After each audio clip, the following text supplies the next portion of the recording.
आज किछि पद मो बोऊ उपरे। मो बोऊ ना भारी मिछेई। सुआदिया खाद्य भी मिछ मिछिका खुण काढ़ी दिए, ठेली दिए आम पाखकू, केबे नाक टेकी दे आ केबे टिके चाखी दे। आमे भी भाबू एते स्वादिष्ट खाद्य केमिति भी काहाकू भल न लागई। मो बोऊ ना भारी कृपण। हाँ, मो बोऊ ना भारी कृपण। पिला बेले देखुथिलु वर्ष सारा पिंधे से सूता साड़ी दिखंड। पर्वपर्वाणी रे तो आमको नुआ पिंधाई दिए, किंतु से पुराना पाटटी पिंधि केमिति के जानी खुशी थाए ता मन। मो बोऊ ना भारी नाक कांदिली।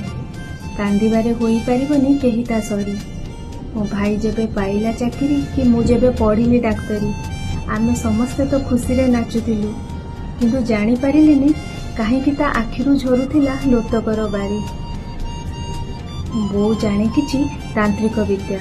हाँ, मो बोऊ बोधे जाने किछि तांत्रिक विद्या। हाथ मारी दे आउसी दे से दूर करी दिए आम शरीर और मनर समस्त व्यथा। अच्छा कुह तो आम बोऊ माने कौन गोटे गोटे रोबोट मानव? सकाळु राति जाए तो चली थाए तांको जंत्रपाति। बंद हेबा स्विच रो पाइछ कि केही ठाब? वास्तव रे आम बोऊ माने गोटे गोटे जब काच। तांको आखिरे देखिले ए दुनियाटी दिसे भारी स्पष्ट। लोकों को चिन्हिबा से सिखाई दिए, देखाई दिए से समाजर प्रकृत रूप।